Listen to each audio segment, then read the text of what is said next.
우리 말씀 같이 보겠습니다. 마가복음 5장 24절부터 34절입니다. 마가복음 5장 24절에서 34절 말씀입니다. 여기다 찾으셨으면 5장 24절부터 읽습니다. 시작. 이에 그와 함께 가실새 큰 무리가 따라가며 애워싸 밀더라.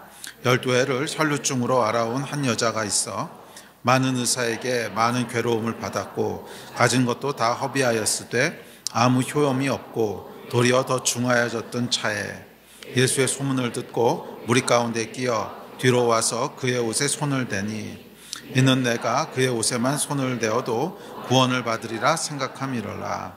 이에 그의 혈루 근원이 곧 마름에 병이 나은 줄을 몸에 깨달으니라. 예수께서 그 능력이 자기에게서 나간 줄을 곧 스스로 아시고 무리 가운데서 돌이켜 말씀하시되 누가 내 옷에 손을 대었느냐 하시니 제자들이 여짜오되 무리가 애워싸 미는 것을 보시며 누가 내게 손을 대었느냐 물으시나이까 하되 예수께서 이 일 행한 여자를 보려고 둘러보시니 여자가 자기에게 이루어진 일을 알고 두려워하여 떨며 와서 그 앞에 엎드려 모든 사실을 여쭈니 예수께서 이르시되 딸아 내 믿음이 너를 구원하였으니 평안히 가라 내 병에서 놓여 건강할지어다. 아멘. 아멘. 지난주에 나누었듯이 치유를 위해서 집중적으로 기도하고 또 말씀을 살펴보려고 합니다. 지난주에도 잠깐 나눴지만, 지지난주군요. 잠깐 나눴지만, 하나님께서 주신 마음은 치유의 공간을 만들라라는 말씀이었습니다. 치유의 공간이란 어떤 것이냐 하면, 누구든지 그곳에 들어오면 치유를 경험하고 또 회복을 경험할 수 있는 그런 공간. 여러분, 교회는 그런 곳이 되어야 되지 않겠습니까? 교회는 그런 곳이 되어야 된다고 믿습니다. 누구든지 그곳에 들어오는 사람이 회복되고 또 치유를 경험하는, 단순히 몸의 치유뿐만이 아니라 우리의 영혼육이 다 강건해지는 그런 전인적인 회복이 일어나는 공간이 교회가 되어야 된다고 믿습니다. 그리고 기독교 역사를 보면 그런 공간들이 있었던 것이 사실입니다. 우리나라만 하더라도 7, 80년대 기도원 운동이 한창일 때 기도원은 분명히 치유의 공간이었습니다. 많은 기도원들에서 치유와 기적들이 일어났고 심지어 그곳에 들어가는 것만으로도 사람들이 회복되고 치유되는 역사들이 있었습니다. 그래서 정확하게 얘기하면 공간이라기보다는 사람들에 더 가깝습니다. 왜냐하면 그러다가 이제 기도원이 처음엔 쪽방에서 시작했다가 부흥해서 건물로 옮기고 더 커지면 더 큰 곳으로 옮기고 그렇게 장소를 옮겨 다녀도 역사는 똑같이 일어났거든요. 그러니까 어떤 정해져 있는 장소가 아니라는 거죠. 장소가 아니라 함께 모여서 예배하고 기도하는 사람들. 그런데 왜냐하면 사람들의 모임 가운데 예수께서 함께 하시겠다고 약속하셨거든요. 두세 사람이 내 이름으로 모이면 그 사람들 중에 함께 하시겠다고 약속하셨고 또 교회는 사람들을 얘기하는 거죠. 장소가 아니고 사람들이기 때문에 엄밀하게 얘기하면 그 사람들의 모임 가운데 그런 치유와 기적이 일어났던 것입니다. 그런데 우리는 그냥 그것을 쉽게 표현해서 치유의 공간이라고 표현하긴 하지만 정확하게 표현한다면 그 치유의 공간에 머무는 사람들이라고 얘기하는 것이 훨씬 정확한 표현일 것입니다. 어쨌거나 그것에 모여서 사람들이 함께 예배하고 기도할 때 그 예배와 기도가 열어놓은 특별한 기름 부으심이 있다는 거죠. 그 특별한 기름 부으심이 치유를 일으켰다고 믿습니다. 그래서 저는 우리가 모여서 기도하고 예배하는 이곳 역시 그런 장소, 그런 공간이 되었으면 좋겠습니다. 아멘. 치유가 일어나는 이유는 크게 두 가지 때문에 그렇습니다. 첫째, 그곳에 예수 그리스도의 임재가 있기 때문에 그렇습니다. 그리고 두 번째는 그곳에 그 임재가 있는 곳에 성령의 기름 부심이 있기 때문이라고 믿습니다. 그리고 이 성령의 임재와 기름 부으심을 가져오는 것은 반복해서 얘기하지만 예배와 기도입니다. 예배와 기도 이외에 그것을 가져올 수 있는 것은 없습니다. 그러니까 우리가 전심으로 예배할 때 당연히 하나님은 그곳에 임재하십니다. 임재라고 하는 것은 뭐냐면 하나님이 그곳에 머무시기를 기뻐하시는 거예요. 그렇죠. 임재는 당연히 하나님이 거기 계시다. 라는 것을 의미하는 것은 아닙니다. 왜냐하면 하나님은 무소부재하신 분이시기 때문에 어디나 계세요. 어디나 계십니다. 뭐 집에도 계시고 뭐 심지어 뭐 김정은이 머물고 있는 그 관저에도 하나님 계십니다. 다 계신데 임재라고 얘기할 땐 그 무슨 뜻이냐면 단순히 하나님이 거기 계십니다라는 뜻이 아니라 하나님이 거기 거하시기를 기뻐하는 거예요. 그것이 임재입니다. 그래서 우리가 함께 모여서 예배하고 기도할 때 당연히 하나님은 거기 거하시기를 기뻐하시죠. 그 임재가 있게 됩니다. 그리고 하나님의 임재가 있으면 당연히 그곳에는 성령의 기름 부으심이 있습니다. 성령께서 행하시는 여러 가지 외적인 역사들이 있다는 거예요. 그러니까 기름 부으심이라고 하는 말에 이제 속뜻은 뭐냐면 성령께서 행하시는 여러 가지 외적인 역사를 의미합니다. 그래서 그렇게 하나님의 임재가 있을 때 우리의 은사가 나타나게 되고, 은사가 나타났다고 하는 것은 외적인 역사들이 드러나게 된다는 거죠. 뭐 치유가 일어나고 기적이 일어나고 뭐 그런 역사들이 일어나게 됩니다. 자, 그래서 결국엔 이 치유의 장소, 치유의 공간, 이 얘기를 하면서도 계속 좀 찝찝하긴 한데 물리적인 장소가 아니고 사람들이기 때문에, 근데 그냥 표현을 그렇게 합시다. 하여간 치유의 공간을 만드는 것은 뭐냐면 예배와 기도예요. 전심으로 모여서 예배하고 전심으로 하나님을 기뻐하고 간절히 부르짖어 기도할 때 그곳에 치유의 기름 부심이 있게 되는 줄 믿습니다. 자, 오늘도 이 치유를 위해서 우리가 말씀을 짧게 살펴보고 함께 기도하려고 하는데, 오늘은 특별히 복음서에 나타난 예수 그리스도의 치유 사역에 대해서 함께 살펴보려고 합니다. 자, 복음서에 보면 예수께서 치유하시는 장면이 약 45번에서 많게는 한 50번 정도가 등장합니다. 근데 이게 정확하게 카운트가 잘 안 되는 것이 이걸 축사라고 해야 될지 치유라고 해야 될지 좀 애매한 부분들이 있어서 정확하게 40몇 번 이렇게 얘기하기는 좀 어려운데, 하여간 대충 45번에서 50번 정도 치유하시고 축사하시는 장면이 등장합니다. 뭐 정확한 숫자는 모른다고 할지라도 하여간 상당히 많다는 거예요. 상당히 많이 등장합니다. 그래서 예수께서 하셨던 주된 사역 중에 하나가 치유였던 것은 분명합니다. 주된 사역 중에 하나가 치유였던 것은 분명합니다. 자, 그 중에 한 두 장면만 더 살펴보고 시작했으면 좋겠습니다. 자, 다음 구절 시작. 예수께서 거기에서 떠나가실새 두 맹인이 따라오며 소리질러 이르되 다윗의 자손이여 우리를 불쌍히 여기소서 하더니 예수께서 집에 들어가심에 맹인들이 그에게 나아오거늘 예수께서 이르시되 내가 능히 이 일을 할 줄을 믿느냐 대답하되 주여 그러하오이다 하니, 이에 예수께서 그들의 눈을 만지시며 이르시되 너희 믿음대로 되라 하시니 그 눈들이 밝아진지라. 예수께서 엄히 경고하시되 삼가 아무에게도 알리지 말라 하셨으니. 또 다음 절 시작. 예수께서 안식일에 한 회당에서 가르치실 때 18해 동안이나 귀신 들려 앓으며 꼬부라져 조금 더 펴지 못하는 예수께서 보시고 불러 이르시되 여자여 내가 내 병에서 놓였다 하시고 안수하시니 여자가 곧 펴고 하나님께 영광을 돌리는지라. 아멘. 그래요. 우리가 예수 그리스도의 사역이다고 말할 때 제일 먼저 떠오르는 이미지는 가르치시는 것과 기적 그리고 치유 사역 아닙니까? 예수께서 사역하셨다라고 표현할 때 제일 먼저 떠오르는 이미지가 뭐세요? 치유하시고 회복하시는 사역 아닙니까? 그래, 하여간 예수께서 이 땅에 오셔서 하신 일은 병을 고치시고 마음을 만지시고 영혼을 살리시는 그런 일이었습니다. 그리고 그분은 오늘날도 동일하다고 말씀하십니다. 다음 절 같이 봅시다. 시작. 예수 그리스도는 어제나 오늘이나 영원토록 동일하시니라. 아멘. 이게 성경의 약속이에요. 예수께서는 그때나 지금이나 앞으로 영원토록 똑같은 일을 하실 거라는 거예요. 그러니까 그때도 병든 자를 치유하셨으면 오늘도 병든 자를 치유하실 것이고, 그때도 가르치셨으면 지금도 가르치고 계시고, 그때도 회복시키셨으면 지금도 회복시키시는 일을 하신다고 하는 것이 성경의 선포입니다.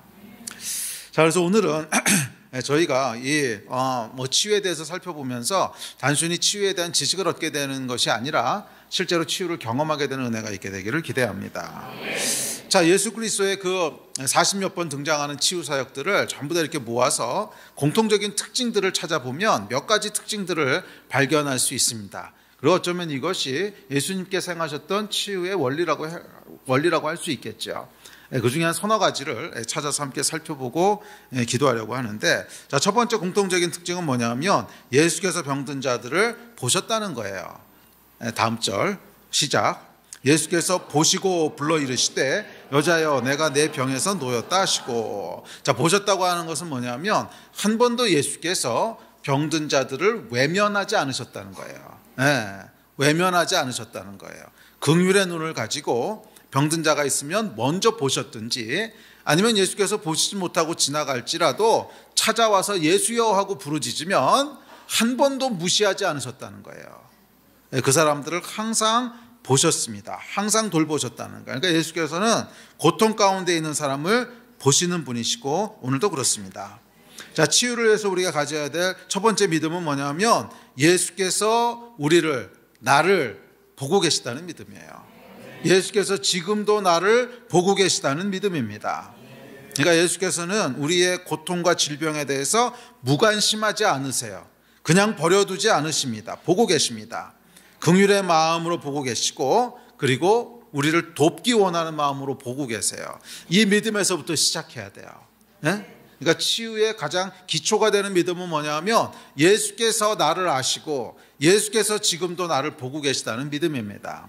근데 이 믿음이 없이 뭐 나를 아실까? 내 이 고통과 질병에 대해서 관심을 가지고 계실까? 이 의심이 있을 때는 치유의 기초가 흔들리고 있는 거예요. 치유의 기초는 뭐냐면 하나님은 나를 긍휼히 여기시고, 하나님은 나를 보고 계시고, 하나님은 나를 치유하기 원하시는 분이라는 사실입니다. 다음 시간에 조금 더 살펴볼 텐데, 치유하신 하나님에 대해서. 하나님은요, 우리를 치유하기 원하시는 분이세요. 그래서 예수께서는 한 번도 자기를 찾아온 병자들에게 나는 너 안 고칠 거야 이러고 돌려보낸 적이 없어요. 테스트하려고 한번 떠보신 적은 있지만 하여간 전부 다 고치세요. 전류병 걸린 여인이 예수의 그 옷자락을 잡았을 때도 예수께서는 그녀를 무시하지 않으셨고, 맹인들이 따라오며 다윗의 자손이여 소리쳤을 때도 그 소리에 귀 기울이셨습니다. 그러니까 예수께서는 절대로 우리를 무시하지 않으세요. 우리의 고통과 우리의 질병을 무시하지 않으세요. 긍휼과 사랑으로 보고 계십니다. 이것을 믿는 것이 치유의 기초입니다. 기억하십시오. 믿으십시오. 예수께서는 우리를 치유하기 원하십니다. 아멘이십니까? 예수께서는 어떠시다고요? 우리를 치유하기 원하세요. 아멘. 네, 우리 안에 잘못된 생각과 잘못된 신학이 있다면 그거부터 바꿔야 돼요. 그러니까 생각과 신학이 잘못되어 있으면 치유의 기초가 안 돼 있는 거예요. 치유의 기초가 안 돼 있으면 그 위에 건물을 세울 수가 없죠. 잘못된 생각이라고 하는 건 예를 들면 이런 겁니다. 예수님의 뜻은 내가 병으로 조금 더 고생하는 거 아닐까? 그러니까 이런 생각. 그리고 또 고난을 통과하게 하셔서 나를 변화시키려고 하시는 건 아닐까? 그런 생각. 이게 여러분 다 잘못된 생각이라는 거예요. 그게 결과론적으로는 그렇게 될 수 있어요. 결과론적으로는 그렇게 될 수 있는데 너무 여러분 복잡하게 생각하시면 안 돼요. 이렇게 생각하는 게 일종의 교만입니다. 그러니까 내가 모든 것을 다 이해하고 커버하려고 하는 교만이지, 성경은 우리에게 그렇게 가르치고 있지 않아요. 예수께서는 우리를 치유하기 원하신다 하는 단순한 믿음을 가지기를 원하시지, 내 질병을 통해서 하나님이 내 안에 다루시려고 하는 게 있지 않을까, 내가 변화되기를 원하지 않을까.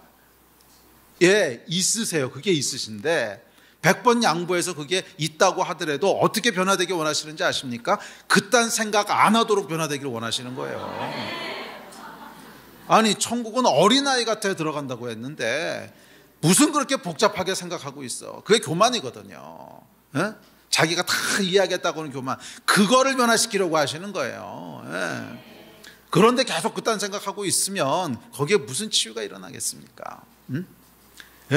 그러니까 예수께서 맞아요. 우리 질병과 고난을 통해서 우리 안에 변화를 일으키실 수도 있어요. 그러려고 일부러 질병을 주시는 건 아니지만 그냥 이용하실 수 있어요. 100번 양보해서 그렇다고 칠지라도 그러면 어떻게 변화되기를 원하시는 거예요? 예수님밖에 없습니다. 고쳐주십시오. 이런 절대 신뢰로 나오도록 변화시키기를 원하는 거 아닙니까? 그게 결국 예수님께서 변화시키기 원하시는 거니까 괜히 머리 굴려가지고 이 질병을 조금 더 질질 끌면서 하나님께서 나에게 뭔가 다루시려고 하는 거 아닐까, 그 생각 안 하도록 변화시키고 싶으신 거예요. 네? 그딴 이상한 생각 안 하고 그냥 단순하고 심플하게 예수님밖에 없습니다. 내가 살아도 예수 위에 사는 거고 죽어도 예수 위에 죽는 것이고 병을 고치셔도 주님 고쳐주시는 것이고 오직 예수, 그렇게 변화되기 원하는 거 아닙니까? 결국 그렇게 변화되기 원하는 거잖아요. 그러니까 여러분, 치유를 위해서 기도할 때는요, 이렇게 쓸데없이 잘못된 생각들을 일단 고치셔야 됩니다. 무조건 예수님은 우리를 고치시기 원하십니다 하고 믿는 것이 예수님의 뜻이에요. 그게 예수님의 뜻이에요. 아멘이십니까? 네. 괜히 복잡하게 생각하고 괜히 어른인 척 하지 마십시오. 천국은 어린아이 같은 믿음이 있어야 들어간다고 했지, 괜히 어른처럼 뭐 이것저것 다 고려하고, 아니 무슨 예수님의 사정까지 여러분이 고려하고 그래. 예? 그걸 통해서 뭐 나한테 이런 일을 아이고 하나님 알아서 하실 거요. 그것까지 고려하지 말라는 거예요. 우리에게 요구하시는 것은 뭐냐 하면 아주 심플하지만 아주 원색적인 믿음입니다. 예수 그리스도에 대한 절대 신뢰. 예, 세상 무슨 일이 있어도 하나님은 나를 사랑하셔. 세상 무슨 일이 있어도 하나님은 나의 하나님이야. 이 절대 신뢰를 하나님 원하시는 거지. 무슨 머리 굴리면서 고난을 통해서 우리를 어떻게 하시고, 그거 다 교만입니다. 그거 다 교만이에요. 아멘이십니까? 그러니까 여러분, 질병에 대해서 어떻게 기도해야 되는 거예요? 하나님은 나를 고치기를 원하셔. 이게 있어야 그 다음에 기도가 나오는 거지. 그렇지 않습니까? 하나님이 나를 고치시기 원하시는지 안 원하시는지 애매해. 거기서 무슨 믿음의 기도가 나오겠습니까? 그리고 믿음이 없는데 어떻게 치유가 일어나겠습니까? 그래서 참 기초는 뭐냐면 하나님은 나를 고치기 원하시는 분이야.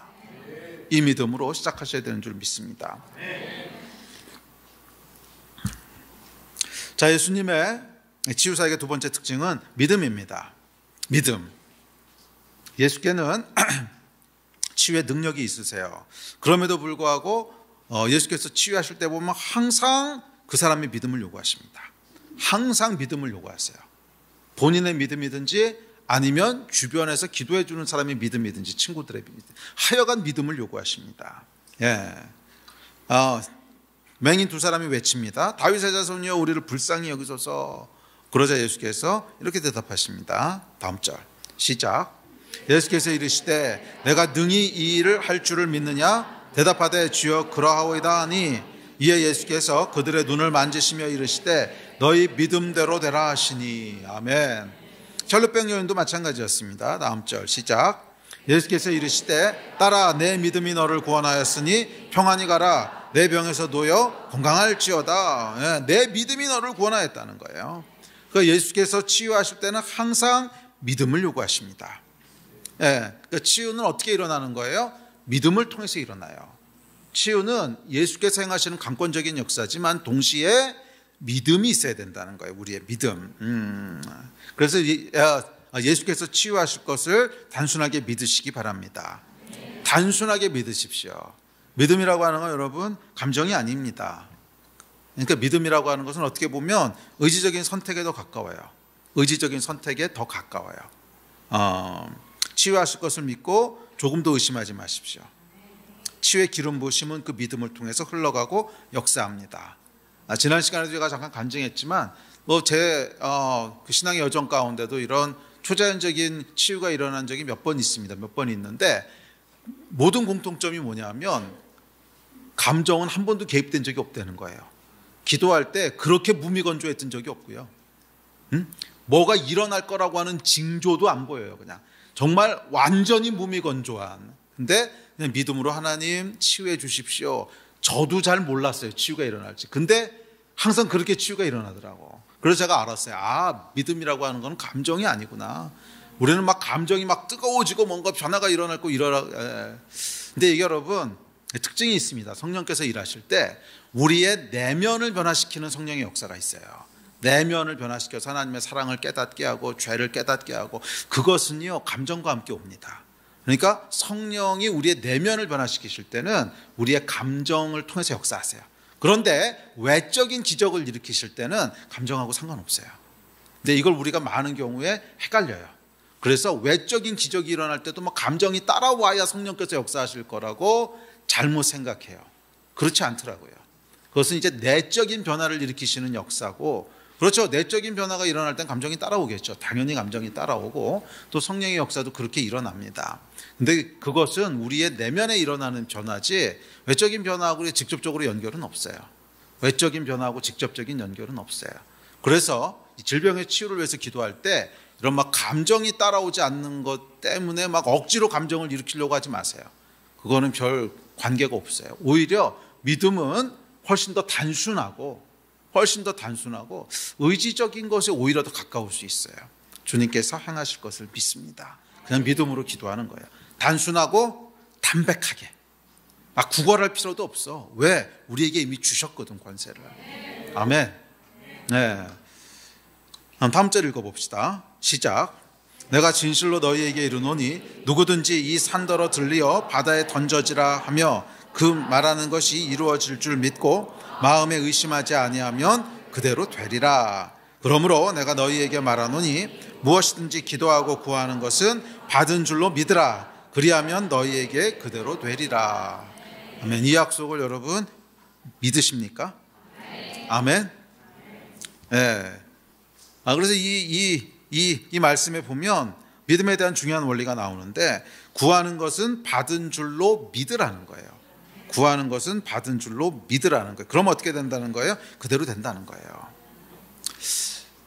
두 종류의 진리가 있습니다. 뭐 진리라기보다는 두 종류의 어떤 팩트가 있는데, 하나는 감각으로 느낄 수 있는 진리고 두 번째는 계시적인 진리입니다.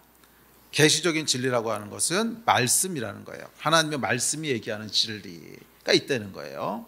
네. 그런데 때로는 이 두 가지가 충돌합니다. 자, 예를 들어서 치유를 위해서 기도했어요. 치유를 위해서 기도했는데 내 감각적인 진리에 의하면 여전히 아파. 예를 들면 이제 허리가 아파요. 이제 허리에 뭐 디스크가 있어가지고 통증이 계속 있어. 그래서 믿음으로 기도합니다. 허리의 통증이 다 나았음을 믿습니다. 그러면 방금 읽었던 마가복음 11장의 내용에 의하면 어떻게 믿음으로 기도해야 되는 거예요? 이미 기도했으니까 받은 줄로 믿고 조금 더 의심하지 말라 그랬잖아요. 그러니까 기도는 어떻게 해야 되는 거냐면 이미 나은 줄 믿습니다. 이미 나았습니다. 이렇게 해야지 믿음이라는 거예요. 그런데 내 감각적인 진리는 다른 얘기를 합니다.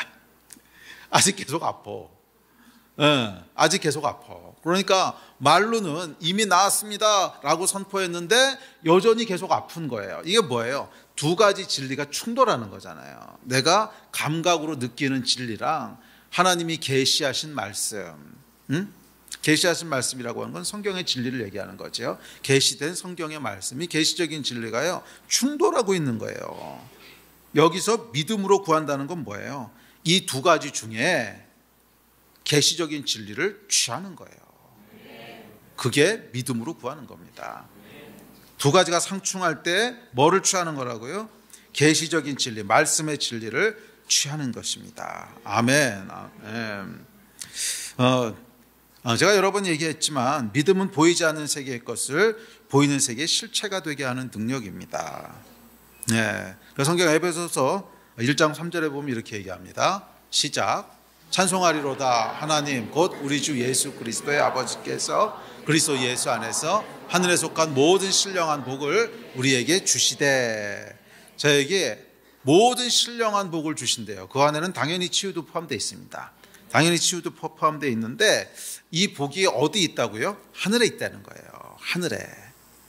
그러면 이 하늘에 있는 걸 땅으로 가져와서 실체가 되도록 해야 될 거 아니에요. 그게 믿음이라는 것입니다. 그게 믿음이라는 거예요. 그래서 믿음에는 하나님이 예비하신 모든 것을 우리 삶에 실제하도록 창조하는 능력이 있습니다. 이게 참 신비해요. 그러니까 믿음은 파도 모르겠어요. 믿음에는 창조의 능력이 있어요. 어떤 창조의 능력이 있냐면 하나님이 약속하신 것들을 우리 삶에서 실제로 누리게 되는, 삶에 실제하도록 창조하는 능력이 있습니다. 그래서 믿음으로 기도하라는 거예요. 아멘. 물론 하나님께서 약속하지 않으신 것을 우리가 믿음으로 기도했을 때는 그건 이루어지지 않습니다. 왜? 하늘에 준비해 놓으신 신령한 복을 이 땅에 실체가 되게 하는 것이지, 뭐 준비해 놓으지도 않은 걸 우리가 믿음으로 구한다고 실체가 되는 건 아니죠. 이해가 되세요? 그래서 아무거나 믿습니다 한다고 되는 건 아니에요. 그러나 하나님이 약속하신 계시적인 진리들 있잖아요. 하나님이 약속하신 계시적인 진리들. 그래서 앞서 얘기했던 하나님이 우리를 치유하기 원하신다고 하는 것이 가장 기초라는 거예요. 네? 그 약속을 붙잡는 게 시작이라는 거예요. 그러니까 하나님이 우리를 고치시기 원하십니다. 치유를, 우리를 위한 치유를 준비해 놓으셨습니다 라고 하는 걸 믿을 때 그것을 이 땅에 실체가 되게 하는 것은 이제 믿음이라는 거예요. 아멘. 자, 그리고 두 번째, 그것을 의심하지 마십시오. 자, 여러분의 모든 생각을 내가 구하는 것은 이미 받았다는 생각으로 가득 채우십시오. 아멘. 의심하지 마시고요. 예. 성경에 보면 이렇게 얘기합니다. 시작. 오직 믿음으로 구하고 조금도 의심하지 말라. 의심하는 자는 마치 바람에 밀려 요동하는 바다 물결 같으니 이런 사람은 무엇이든지 주께 얻기를 생각하지 말라. 그렇죠. 성경이 명확하게 얘기했잖아요. 이미 받은 줄로 믿으라. 그리고 조금도 의심하지 말라. 이렇게 얘기했거든요. 자, 그렇기 때문에 기도했으면 이미 받은 줄로 믿고 조금도 의심하지 말라는 거예요. 그래서 받은 줄로 믿는 생각으로 가득 채워야 돼요. 이미 받았다. 이미 치유하셨다. 그리고 의심의 생각은 의지적으로 물리치셔야 돼요. 의심의 생각이 뭡니까? 좀 기도 응답이 안 될지도 몰라. 뭐 이런 생각. 그러니까 이런 생각 허락하지 말라는 거예요. 어쩌면 하나님께서 다른 계획을 가지고 계실지도 몰라. 그러니까 이런 생각 허락하지 말라는 거예요. 조금도 의심하지 마십시오. 만약 계속해서 의심이 들잖아요. 그러면 그 의심들을 대적하고 꾸짖으십시오. 그거 마귀가 하는 장난이지 않겠습니까? 계속 믿음을 흔들리게 하는 건 마귀가 하는 일이죠. 성경에 보면 이렇게 약속하셨습니다. 시작. 그런즉 너희는 하나님께 복종할지어다. 마귀를 대적하라. 그리하면 너희를 피하리라. 하나님을 가까이 하라. 그리하면 너희를 가까이 하시리라. 아멘. 의심은요, 마귀가 주는 생각이에요. 그러니까 대적하라는 거예요. 의심이 들지 않, 조금도 의심하지 말도록. 자, 그러면 아마 또 이런 거를 물어보시는 분들이 있을 겁니다. 아마 대부분 물어볼 거예요. 그럼 목사님은 기도한 건 모두 다 그대로 되셨어요? 제가 반문합니다. 여러분 어떠세요? 기도한 거는 모두 다 그대로 되셨어요? 분명히 기도하면 받은 줄로 생각하고 조금도 의심하지 말라고 했는데 모두 다 그대로 되셨냐는 거예요. 그렇지 않죠. 안 된 때가 많습니다. 저도 그대로 안 된 것들이 많고요. 된 것보다 안 된 게 더 많은지도 몰라요. 그러나 아셔야 될 게 있습니다. 그거는요, 나중에 생각하는 겁니다. 기도할 때 그 생각하는 게 아니에요. 그거는요, 나중에 생각하는 거예요. 기도할 때 이런 것을 모두 한꺼번에 생각해서는 믿음의 기도를 할 수 없어요. 절대 못합니다. 자, 그러니까 여러분, 믿음이란 계시적인 진리, 하나님의 말씀의 진리를 취하는 거예요. 감각적인 진리, 다르게 얘기할 수 있습니다. 아직 아픈데. 그래도 하나님의 계시적인 진리를 취하는 것이고요. 경험적인 진리, 다르게 말할 수도 있습니다. 지난번에 하란 대로 했는데 안 됐는데? 이건 뭐예요? 경험적인 진리잖아요. 지난번에 하란 대로 했는데 안 됐는데? 지난번에 기도했는데 안 됐는데? 이건 무슨 진리예요? 계시적인 진리입니까? 아니잖아요. 성경에 그런 얘기한 적 없잖아요. 이건 무슨 진리냐면 경험적인 진리예요. 그러니까 감각적인 진리, 경험적인 진리도 결국 감각적인 진리의 일종이죠. 내가 경험했던 것, 내가 감각으로 느꼈던 것이 경험이잖아요. 그러니까 이런 감각적인 진리들이 계속 우리에게 도전장을 낸단 말이에요. 지난번에 했는데 안 됐잖아. 기도해도 여전히 아프잖아.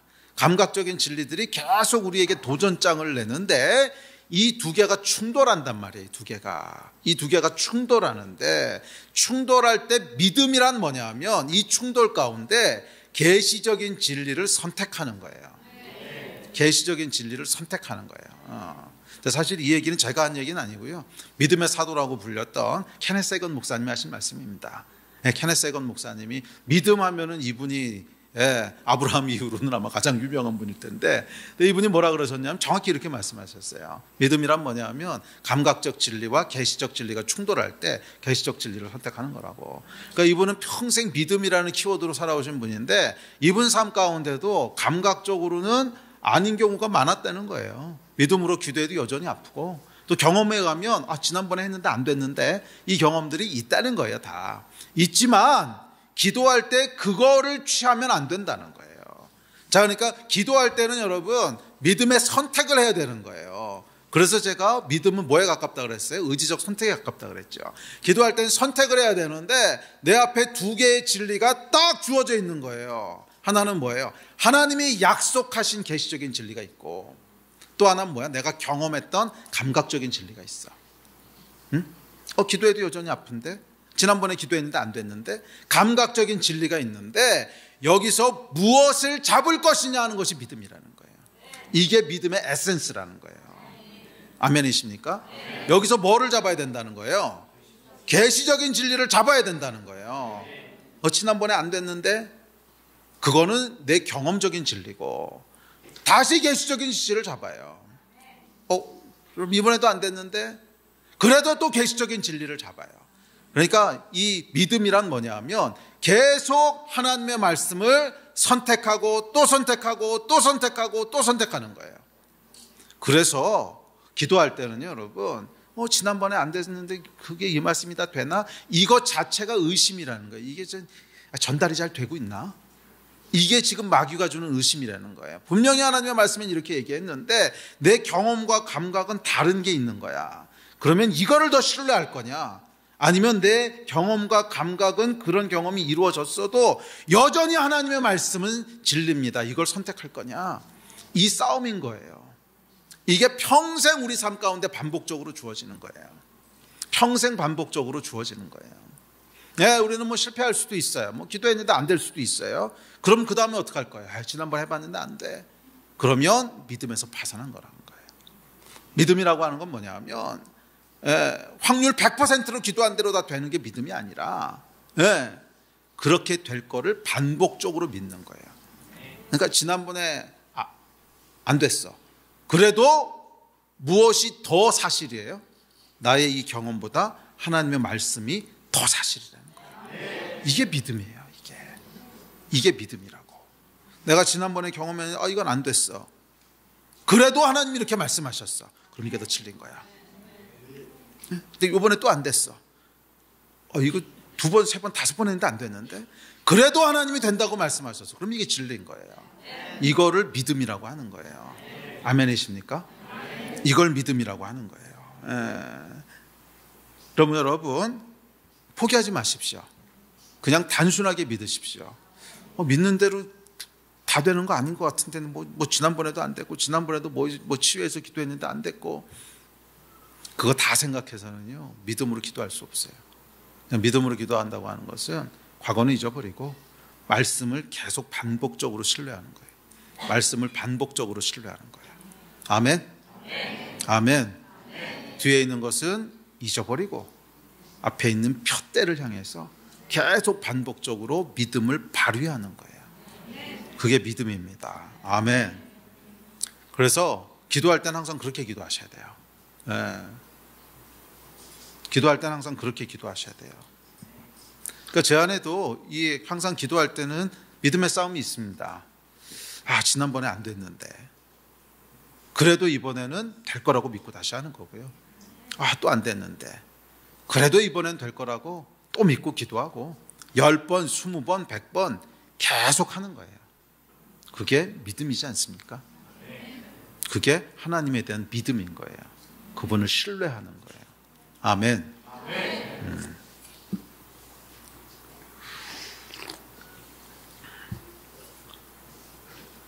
세 번째, 믿음에는 입술의 고백이 중요합니다. 맹인들이 따라오면서 예수께 부르짖습니다. 다음 절 시작.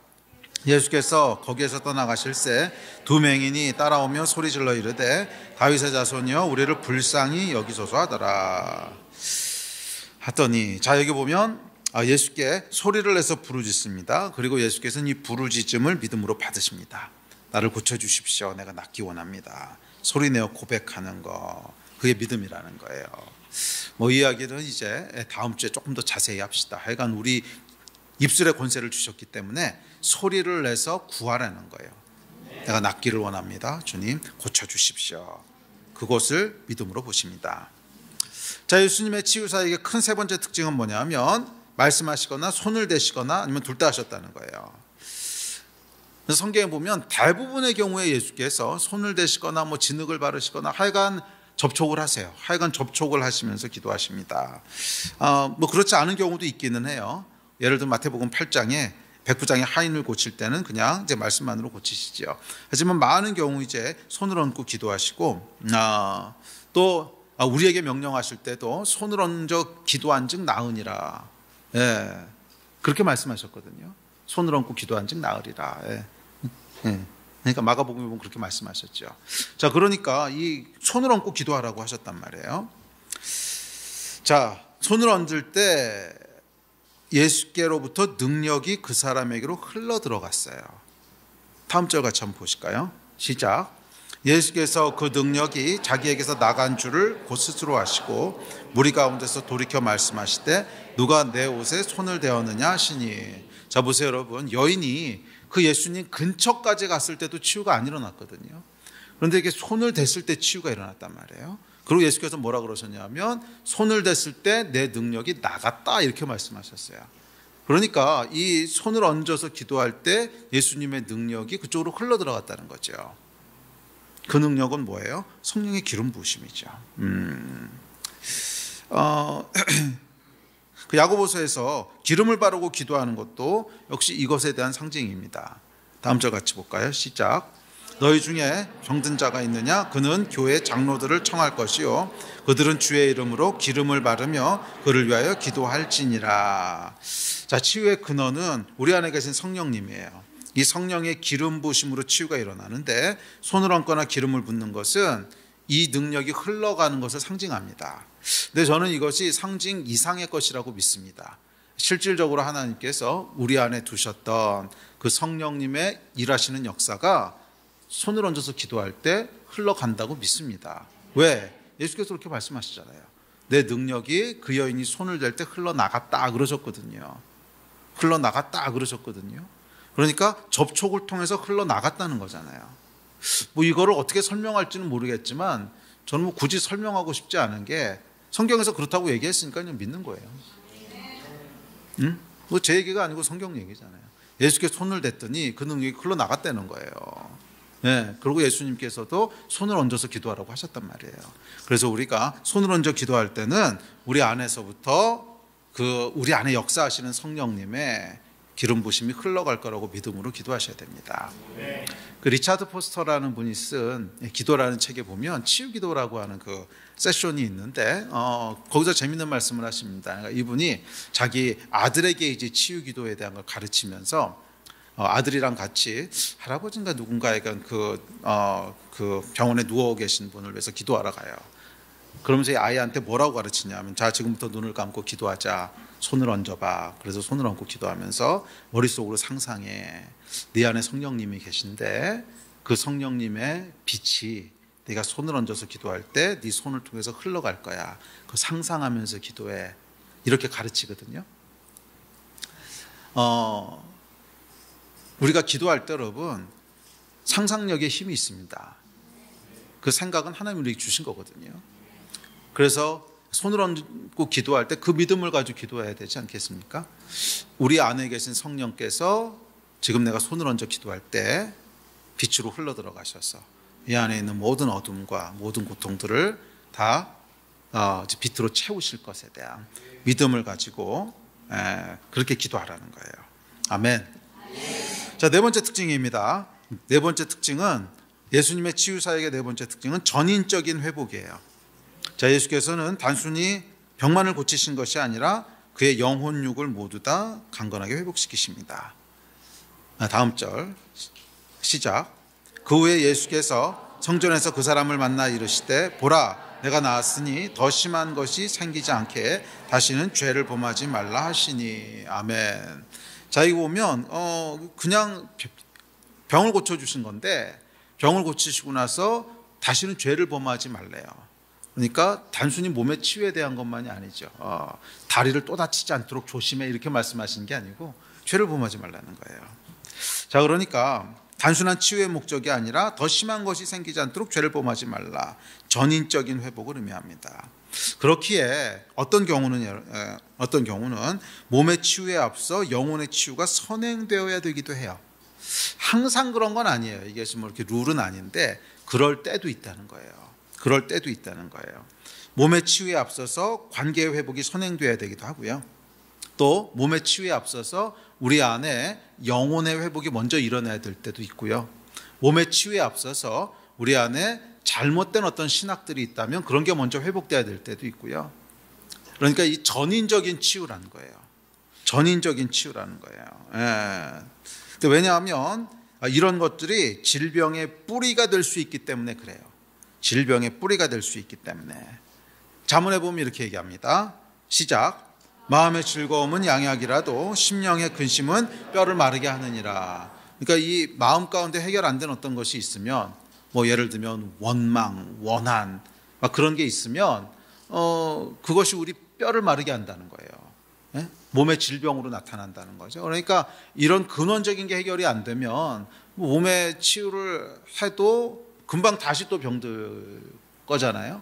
그러니까 이 더 근원적인 전인적인 치유를 위해서는 단순히 몸에 나타나는 증상 이전에 그것의 뿌리가 되는 마음의 어떤 상태 또는 우리 안에 있는 견고한 진들 또는 영혼의 어떤 것들 이런 것들이 또는 뭐 관계적인 것들 그런 것이 먼저 치유되고 회복돼야 되기도 합니다.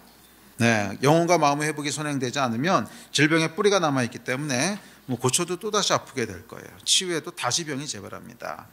네, 그래서 어떤 경우는 영혼의 회복이 먼저 선행되어야 되기도 합니다. 그래서 야고보서에 보면 이렇게 얘기합니다. 시작. 믿음의 기도는 병든 자를 구원하리니 주께서 그를 일으키시리라. 혹시 죄를 범하였을지라도 사하심을 받으리라. 그러므로 너희 죄를 서로 고백하며 병이 낫기를 위하여 서로 기도하라. 의인의 간구는 역사하는 힘이 큼이라. 자, 여기 보면 병이 낫기를 위해서 기도할 때 먼저 뭐를 하래요? 죄를 서로 고백하고 병이 낫기를 위해서 기도하래요. 죄를 고백하는 거하고 병이 낫는 거하고는 조금 뜬금없잖아요. 그런데 그것이 뜬금없는 게 아니라는 거예요. 그러니까 그러니까 예를 들어 해결되지 않은 죄가 우리 안에 남아 있다든지 뭐 잘못된 어떤 하나님에 대한 오해가 있다든지 아니면 용서하지 못한 어떤 원한이 남아 있다든지 이런 게 남아 있으면 이것이 선행되기 전에는 치유가 잘 안 일어나는 거예요.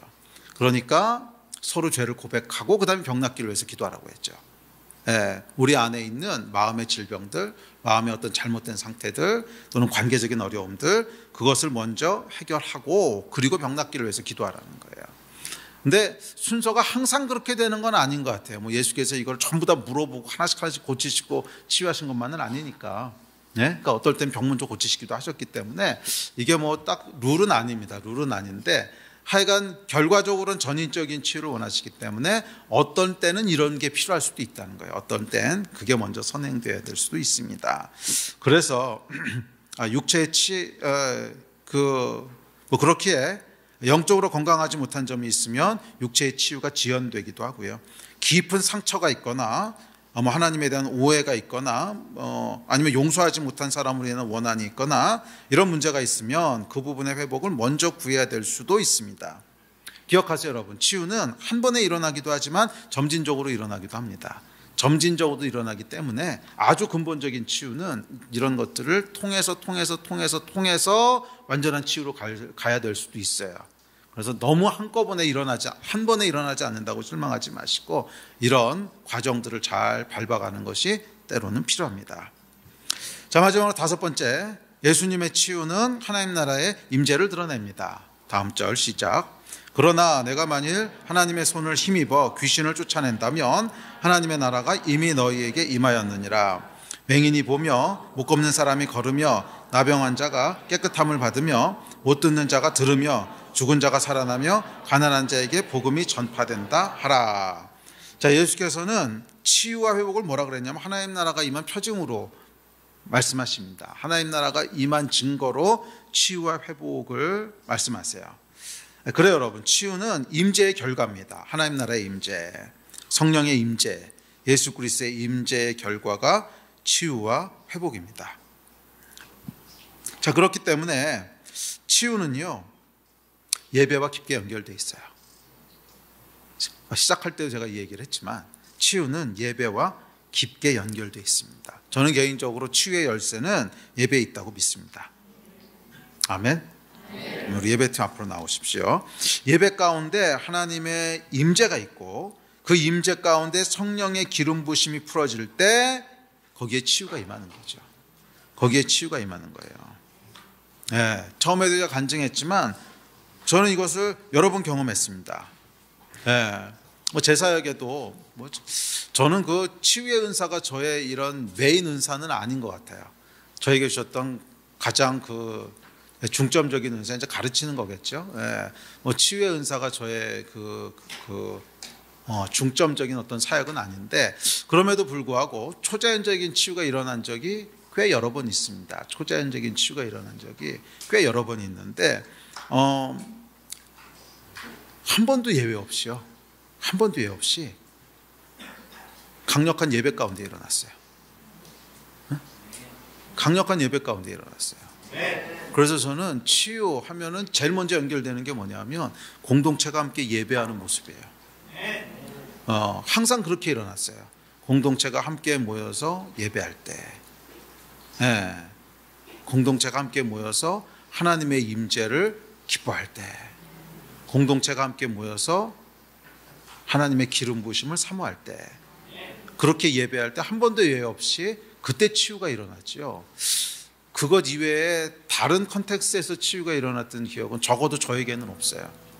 때문에 치유의 은사가 그러니까 있으신 분들은 개인적으로 이렇게 신방 가셔서 기도할 때 치유도 일어나고 그러시는 것 같은데, 적어도 제 경험에는 없었어요. 저는 그렇게 치유가 일어났던 경험은 없고, 제가 경험했던 초자연적인 치유는 100% 예배 가운데 풀어졌습니다. 그리고 저는 거기에 신학적인 분명한 근거가 있다고 믿어요.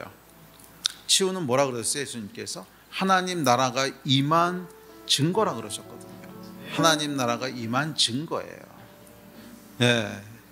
그래서 우리가 예배할 때 그리고 기도할 때 거기에 하나님이 임재하시죠. 하나님이 임재하실 때 치유는 그 결과로 일어나는 거예요. 아멘이십니까? 네, 지난주에도 우리 경영 선교사가 비슷한 얘기를 했는데, 우리가 예배하고 기뻐할 때 치유는 그냥 따라올 거라고. 네, 저도 그 말에 200% 동의합니다. 우리가 함께 예배하고 우리가 함께 기도하고 우리가 함께 하나님의 임재를 구하고 사모할 때 치유는 따라올 거예요. 왜냐하면 그것이 하나님 나라 임재에 대한 증거고 결과이기 때문에 그렇습니다. 기억하세요. 우리 하나님은 어떤 분이세요? 치유하신 하나님이세요. 여호와 라파의 하나님이세요. 아멘. 우리 같이 일어나서 좀 기도하고 예배합시다.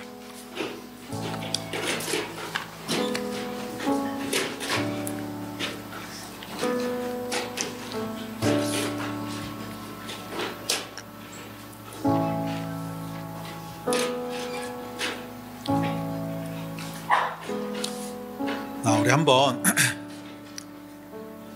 그같이 좀 기도할 텐데, 일단 치유를 위해서 기도하기 전에요, 이렇게 할 겁니다. 딱 5분만요 방언으로 다 같이 기도합시다.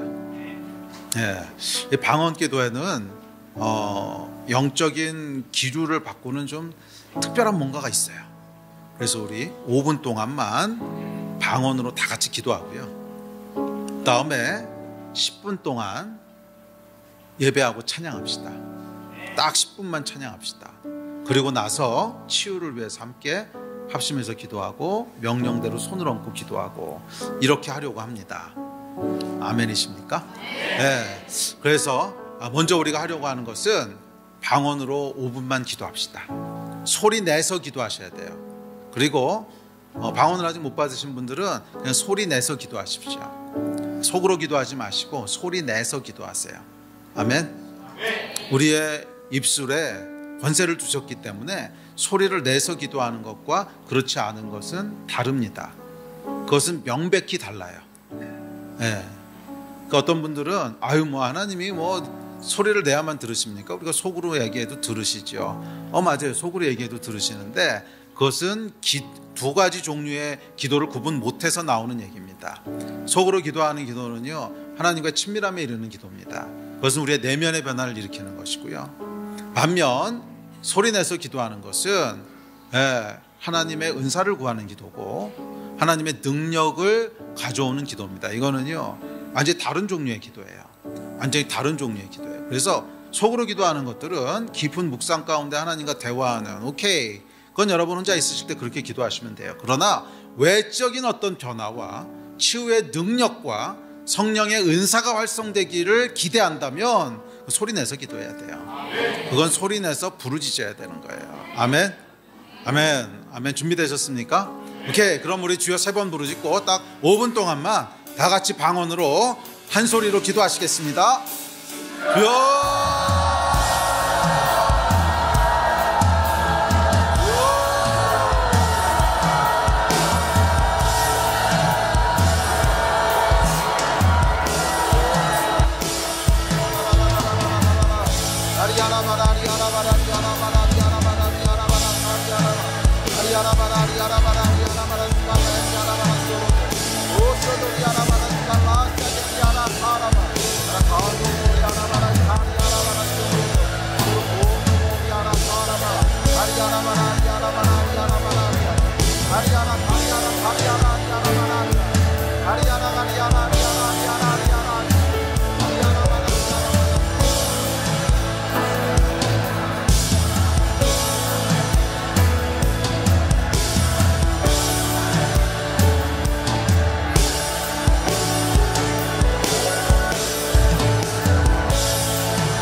조금만 더 힘내서 기도하세요.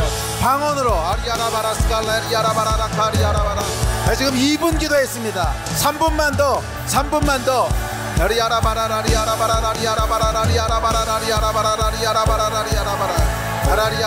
소리내서 기도하세요. 우리의 영을 깨웁니다. 우리의 영을 깨웁니다. 소리내서 방언으로 기도하세요. 아리아라바라리아라바라 아리아라라라라 가리아라바라 가리아라바라 가리아라. 부르짖어 기도하세요. 아리아라라라 가리아라바라 리아라바라 리아라라라 아리아라바라 리아라바라 리아라바라 리아라바라 리아라바라 리아라바라 아리아라바라 리아라바라 리아라바라 리아라바라라라라 에카도리아라바라 스칼라 리아라바라 소로도리아라바라 에카도리아라바라 스칼라 리아라바라 리아라바라 가리아라바 아리아라바라 리아라바라 리아라바라 리아라바라 리아라바라 리아라바 아라리아라바라 리아라바라 리아라바라 리아라 아라리아라바라 리아라바라 리아라바라 리아라 아카도리아라바라 리아라바라 리아라바라 가리아라바라. 돌파가 있을지어다. 영적인 돌파가 있을지어다. 성령님 역사하여 주시고 운행하여 주시옵소서. 아리아라바라 리아라바라 리아라바라 가리아라바라 리아라바라 아라리아라바라 리아라바라 리아라바라 리아라바라 아리아라바라 리아라바라 리아라바라 가리아라바라 소로돈돌로 고도리아라바라 가라바 아라탄돌로 리아라바라 스토로도 스칼라리아라바라 스토로도 스칼라리아라바라 스토로도 스칼리아라. 조금만 더 힘내서 부르짖어 기도하십시오. 아리아라리아라바라 리아라바라 리아라바라 리아라바라 리아라바라 리아라바라 아카리아라바라 리아라바라 카리아라바라 리아라바라 리아라바라. 전심으로 주께 부르짖으라. 주께 부르짖으라. 아리아라바라 리아라바라 리아라바라 리아라바라 리아라바라 리아라바라 리아라바라 아리아라바라 리아라바라 리아라바라